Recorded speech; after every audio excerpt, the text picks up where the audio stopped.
Legacy Maker, the All Sports Network.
Credit to the coaching staff. They just said in transition just to push the ball. And, that's what we did tonight. And, I got a rebound, got it out in the break, and it just showed up and made shots.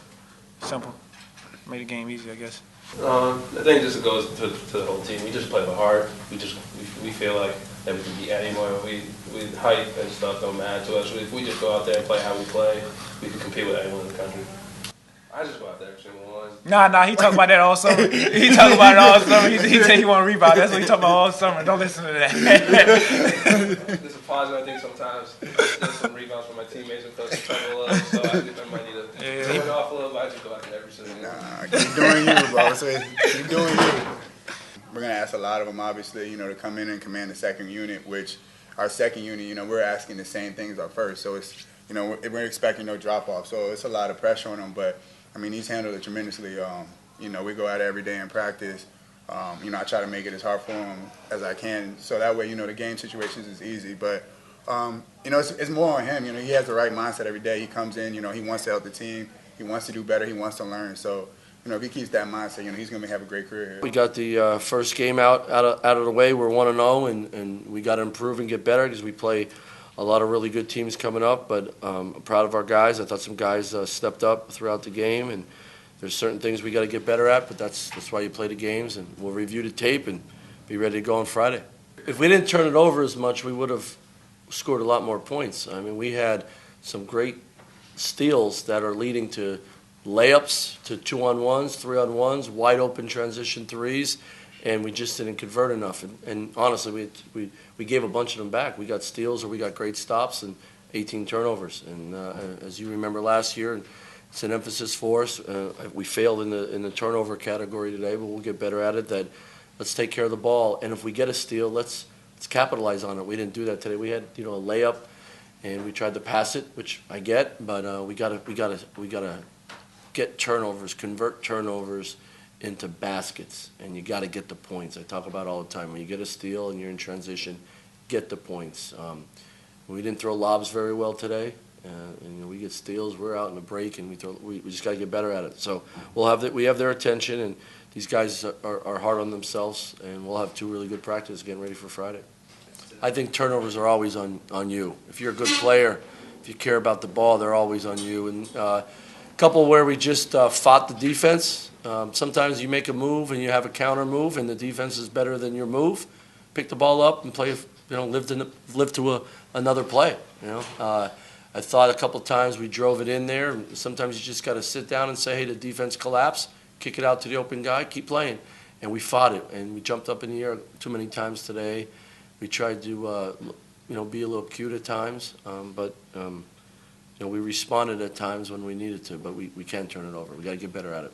I think we had some good, we were resilient with a couple runs that they had, and we got stops, and then we converted and took care of the ball, and we got it back up to 13, 14, 15. But when you have them down at home, you got to put them away, and that's the next step for us. And the best thing about today is how much better we can get, and the best thing, if you have a good team and you make an 11-0 run or 15-2 run, you work really hard not to give them the ball back so they can break your run and keep chopping them up. And that's something we got better at as the year went on, something we have to improve on right now. Yeah, he concussion protocol, is that what you say? But he'll be ready to go. It was more precaution today. He'll be ready to go Friday. He ran into Santos, so you would have a concussion too if you ran into Santos. So he ran into Santos' shoulder going for a rebound, and yep, that was it. Well, we wanted to make sure we wore Braxton, number 13, down the whole time. Like, we just wanted to work him. He's going to play close to 40 minutes. Let's make sure late in the game that he doesn't, he doesn't have his legs under him. I thought we did a good job with that.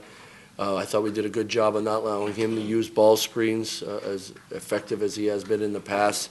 And I thought number 11, Blackman, he got going a little bit late and made some plays, but I thought we guarded him, didn't let him get loose early, and that was very important. So, one thing we do have on the perimeter is we have length, and we have some long arms, and guys can guard scorers and shooters and take shots away. I think that helped us today.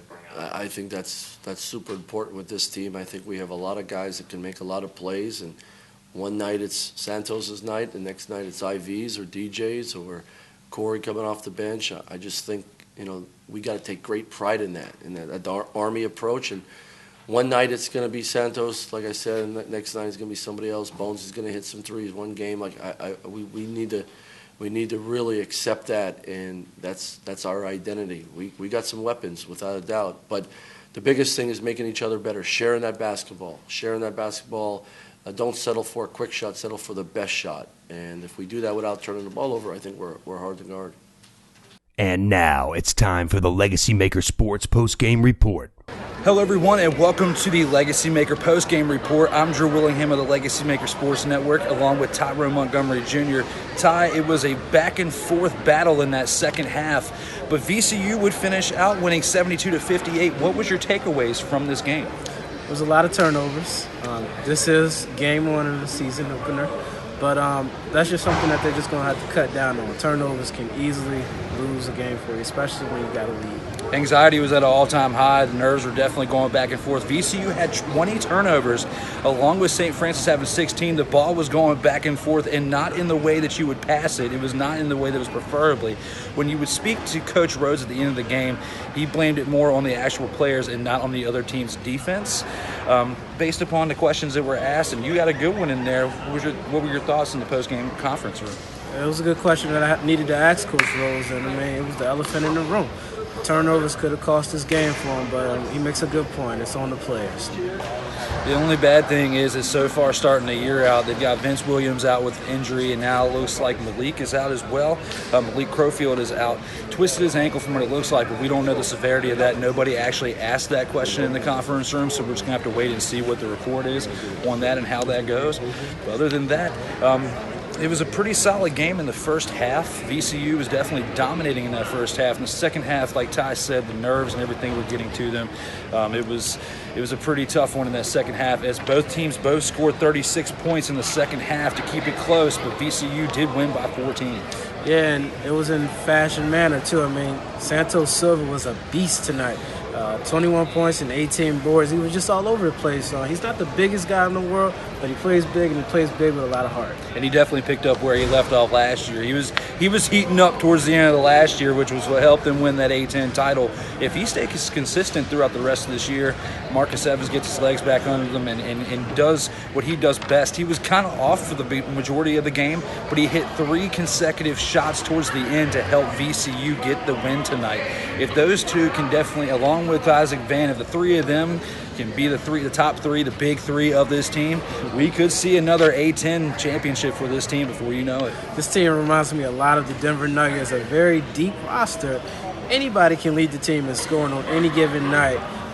They just got a lot of weapons on this team, and it was displayed tonight. And that freshman, Highland, he was a great pickup for this team, too. He definitely helped this team out get this win tonight. Yes, sir. The future is bright for VCU. A ton of seniors on this team, a ton of freshmen on this team, too. They're going to go through some growing pains, but they're going to get it together, and VCU is going to need them to step up as the season continues. And only out of 12 minutes for a freshman, 12 minutes is really well. He put in 5 points tonight, definitely helped this team out throughout the course of the game. It's going to be really exciting to see what happens over the course of the rest of this year. It's still early. It's only one game in, but those jitters are over. It's now, season has started. We are all set to go, locked and loaded.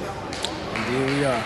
So for that, did you have anything else you wanted to add there, my friend? I guess I can say this. It's going to be a good year for VCU. As I mentioned earlier, the time is now. And these guys look like they're ready. I think they wanted to. Like, you can see it in their eye. You can feel the vibe in here, Drew, that this is it for this team here. This is going to be a very important and big season for them. It was announced tonight, 135 consecutive sellouts for the Siegel Center. The energy was high. Everybody was great. Everybody was loving it. This is going to be another straight year where there's probably sellouts for the rest of the year. It's a very exciting team to watch. It feels like every single year we come here, the team gets more and more exciting to see. It's great. I'm excited. I can't wait to come back to the next one. Especially when we got games ending with dunks from Jenkins, right? It was a great day. It was a great day for VCU all around. You got the women's basketball team winning by 30. You got the men's basketball team winning by 14. It was definitely a great season open for both of those teams who finished off in first place last year. So it's going to be really exciting to see what transcends over the rest of this season. Havoc. Havoc running wild. So on that note, I'm Drew Willingham along with Ty Montgomery. Thank you guys for tuning in, and don't forget to check us out on Facebook, YouTube, Twitter, and Instagram on all of our social platforms. Legacy Maker, the All Sports Network. Brought to you in part by dwillymedia.com.